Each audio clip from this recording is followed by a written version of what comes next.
Salam, hari ini mari kita bersama-sama mengalami janji Tuhan dan mau melakukan apa yang Tuhan perintahkan di dalam kehidupan kita. Ester pasal 9 ayat 1 sampai 32. Tindakan orang Yahudi terhadap musuhnya. Dalam bulan yang ke-12, yakni bulan Adar, pada hari yang ke-13, ketika titah serta undang-undang raja akan dilaksanakan. Pada hari musuh-musuh orang Yahudi berharap mengalahkan orang Yahudi, terjadilah yang sebaliknya. Orang Yahudi mengalahkan pembenci-pembenci mereka.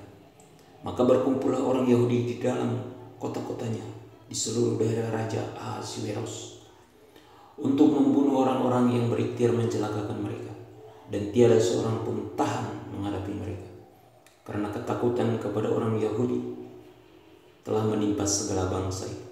Dan semua pembesar daerah dan wakil pemerintahan dan bupati serta pejabat kerajaan menyokong orang Yahudi, karena ketakutan kepada Mordekai telah menimpa mereka. Sebab Mordekai besar kekuasaannya di dalam istana raja, dan tersiarlah berita tentang dia ke segenap daerah. Karena Mordekai itu bertambah-tambah besar kekuasaannya, maka orang Yahudi mengalahkan semua musuhnya. Mereka memukulnya dengan pedang, membunuh dan membinasakannya. Mereka berbuat sekehendak hatinya terhadap pembenci-pembenci mereka. Di dalam benteng Susan saja orang Yahudi membunuh dan membinasakan 500 orang. Juga Parsandata, Dalfon, Aspata, Porata, Adalia, Aridata, Parmasta, Arisai, Aridai, dan Waizata.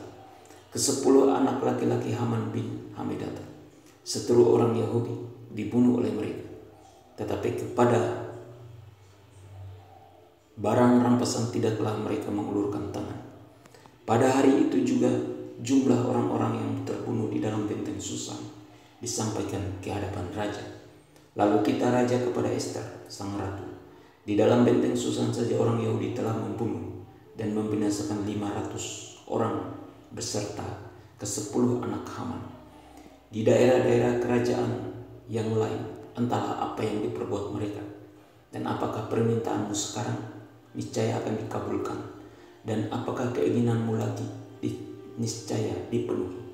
Lalu jawab Ester, jikalau baik pada pemandangan raja, diizinkanlah kiranya kepada orang Yahudi yang di Susan untuk berbuat besok pun sesuai dengan undang-undang untuk hari ini, dan ke-10 anak Haman itu hendaklah disulahkan pada tiang. Raja pun menitahkan berbuat demikian. Maka undang-undang itu dikeluarkan di Susan, dan ke-10 anak Haman disulahkan orang. Jadi berkumpullah orang Yahudi yang di Susan pada hari yang ke-14 bulan Adar juga, dan dibunuhnyalah di Susan 300 orang.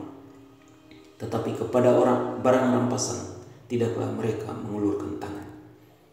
Orang Yahudi yang lain yang ada di dalam daerah kerajaan berkumpul dan mempertahankan nyawanya serta mendapat keamanan terhadap musuhnya.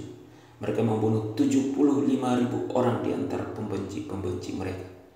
Tetapi kepada barang rampasan tidaklah mereka mengulurkan tangan.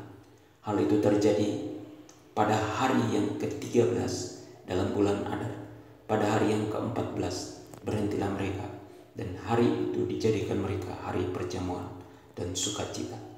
Akan tetapi orang Yahudi yang di Susan berkumpul, baik pada hari yang ke-13, baik pada hari yang ke-14 dalam bulan itu.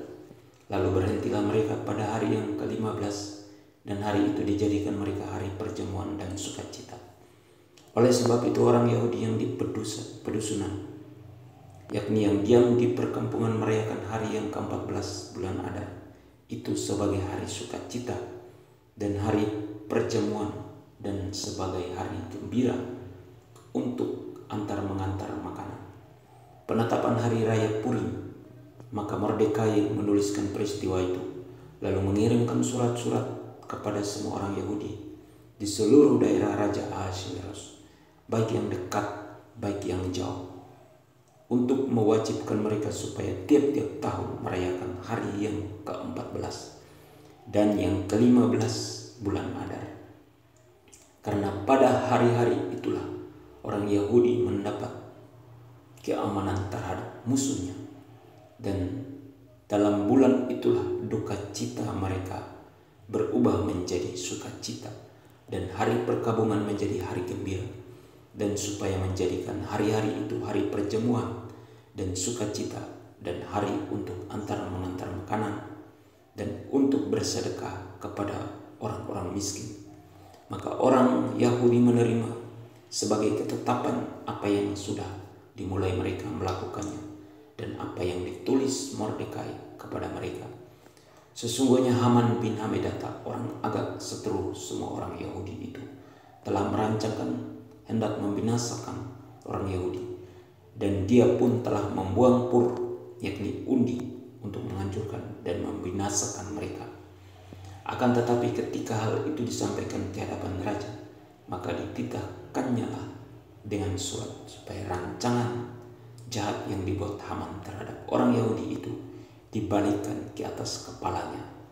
Maka Haman beserta anak-anaknya disulahkan pada tiang. Oleh sebab itulah hari-hari itu disebut Purim menurut kata pur.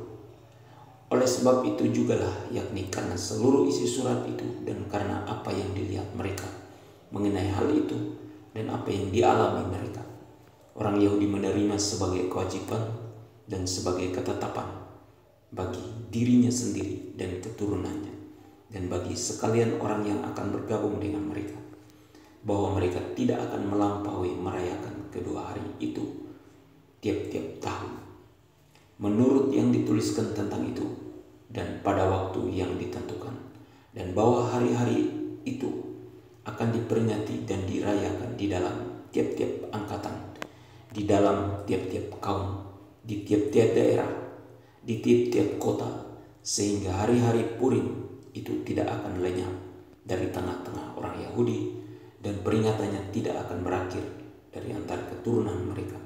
Lalu Ester sang ratu, anak Abihail, menulis surat bersama-sama dengan Mordekai orang Yahudi itu. Surat yang kedua tentang hari raya Purim. Ini dituliskannya dengan segala ketegasan untuk menguatkannya. Lalu dikirimkanlah surat-surat kepada semua orang Yahudi di dalam ke-127 daerah kerajaan Ahasiweros dengan kata-kata salam dan setia, supaya hari-hari Purim itu dirayakan pada waktu yang ditentukan, seperti yang diwajibkan kepada mereka oleh Mordekai orang Yahudi itu dan oleh Ester sang ratu, dan seperti yang diwajibkan mereka kepada dirinya sendiri serta keturunan mereka mengenai hal berpuasa dan meratap-ratap. Demikianlah perintah Ester menetapkan perihal Purim itu. Kemudian dituliskan di dalam kitab. Perintah dari Tuhan supaya kita tidak merampas atau mengambil harta milik orang lain. Dan kita juga harus bersedekah kepada orang-orang yang kekurangan. Janji Tuhan untuk kita bahwa Tuhan akan mengubah duka menjadi sukacita, dan hari-hari perkabunganmu menjadi hari bahagia. Amin. Tuhan Yesus memberkati.